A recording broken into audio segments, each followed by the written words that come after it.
санхүү эдийн засгийн сургууль зөвхөн одоо яг санхүүгийн ч юм уу эсвэл эдийн засгийн ийм ойлголтууд өгдөггүй талаар бид түрүүн бас дурдж ярьсан. Тэгээд та өнөөдөр бидэнд яг энэ аялал жуулчлалын одоо салбарын талаар, энэ ангийн талаар бас товч мэдээлэл өгөөч. За манай институт олон улсын аялал жуулчлалын сургалт судалгааны институт гэж байгаа. За дотор аялал жуулчлалын менежмент, зочлох үйлчлэгийн менежмент гэсэн хоёр хөтөлбөрөөр мэргэжилтэн бэлтгэж байна. За хэд хэдэн онцлогтой. Нэгдүгээрт нь за эрэлттэй мэргэжлийн жагсаалтанд орсон учраас одоо санхүү эдийн засгийн сургуулийн эсгчийн шалгуурыг хангасан оюутнууд маань төрөөс одоо зээл авч суралцдаг. За хоёрдугаарт энэ Монгол Улсын засгийн газраас уул уурхай хөдөө аж ахуйн дараа аялал жуулчлалын салбарыг бас эдийн засгийн тулгуур салбар болгосон учраас хүний нөөцийн нэг одоо эрэлт их байна. За мөн дэлхийн чиг хандлага ч гэсэн өөр аялал жуулчлал бол сүүлийн үед Аз намхан далайн бүс нутаг тэр дундаа одоо зүүн хойд Аз Монголын бүс нутаг руу нэлээд чиглэсэн гэсэн ийм онцлогууд. За дээр нь манай хөтөлбөр бас ажлын байранд суурилсан сургалт гэдэг нь Швейцарын болон Европт хэрэгждэг энэ чиглэлийг баримталж сургалтаа явуулдаг. Өөрөөр хэлбэл оюутнууд маань 3 дугаар курсээс эхлээд 6 сарын хугацаатай ажлын байран дээр дадлагчдаг. За энэ үед одоо бас хичээлийн түүх зүйлэлт төслийн хамгаалтууд явагдаж байна. За мөн дараагийн нэг юм бол одоо шууд ажил олгогч болж төгсөх юм боломжтой. Манай төрөвчийн төгсөгчид одоо мэрэгчлэрээ ажил олгогч болох өөрсдийн одоо гарааны компани байгуулах гэх мэт ийм онцлог шиглэлүүдээр сургалт дадлага хосолсон юм мэрэгчлэлтэй бэлтгэж байгаа.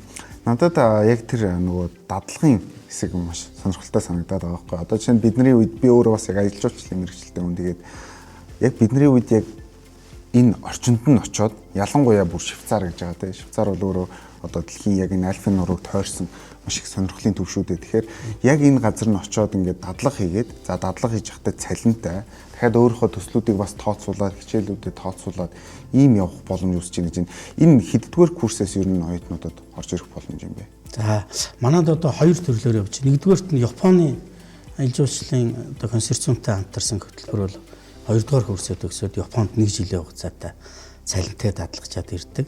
За Швейцарын Бичимс гээд бизнес хотел менежмент скул гээд энэ сургуультай 3 дээр нэмэх нэг гэсэн хамтын ажиллагаа нэг ирээ байгуулсан. Өөрөөр хэлбэл 3 дугаар курсээ төгсөөд за Швейцарт 6 сар онлынхаа хичээл суу. За үлдсэн 6 сард нь ажил хийн. За ажил нь хийхдээ тодорхой цалинтай.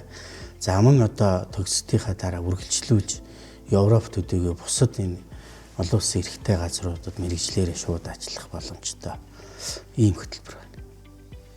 За мөн сүүлийн үед одоо Солонгосын их тэд сургуулиудтай Сэжин их сургууль, Чонжу их сургуультай бид нар хамтын ажиллагааны санамж жижигт гарын үсэг зурсан. За Солонгостой бас 3 дээр нэмэх нэг чиглэлээр аялал жуулчлал зочлох үйлчилгээний чиглэлээр хамтран ажиллах. За Америкийн Ниагарын их сургуулийн зочлох үйлчилгээний сургуультай хамтран ажиллах ийм одоо хамтын ажиллагаатай. За уламжлал болсон нэг мэргэжил нь бол бүгд найрамдах Хятад ард улсын Шандууны аялал жуулчлалын коллежтэй 2 дээр нэмэх нь 2 гэсэн хөтөлбөрийг бас хэрэгжүүлээ явж байгаа.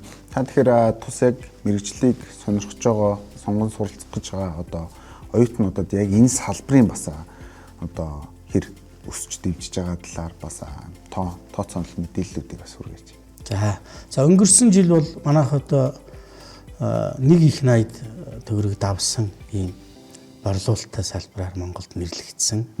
За 650 орчим мянган жуулчин гаднаас ирсэн. За энэ жилийн одоо хэтийн төлөв бол сая жуулчин аавна гэж төлөвлөсөн байж байгаа. Ер нь Монгол орны аялал жуулчлалын хамгийн нэг онцлог бол чөлөөт аялал жуулчлал. За дурсамж үтээх. За тэгээ одоо хамгийн их оролцох боломжтой. Өөрөөр хэлбэл жуулчин одоо шууд өөрийн биеэр аливаа аялал жуулчлалын үйл ажиллагаанд биечлэн оролцож за тэрүүгээрээ дурсамжаа бүтээж авч үлддэг ийм өөр үндэс бүс нутаг гэж үзэж байгаа. За баярлалаа. За баярлалаа.